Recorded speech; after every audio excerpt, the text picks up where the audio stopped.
ఇక్కడ ఉన్నది మోహిని స్తంభం. ఈ పిల్లర్ మీద మోహిని శిల్పాన్ని అద్భుతంగా చెక్కారు. ఇది విష్ణువు యొక్క స్త్రీ అవతారం. ఈ శిల్పానికి 2 చేతులు విరిగిపోయాయి.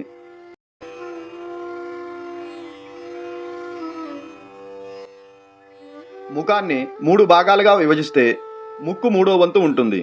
ముక్కు నుంచి పైన నుదురు వరకు మరియు ముక్కు నుండి గద వరకు కూడా 3వ వంతు ఉంటుంది. అందమైన కళ్ళు, కనుబొమ్మలతో పాటు గుండ్రటి ముఖంతో అద్భుతంగా ఉంటుంది.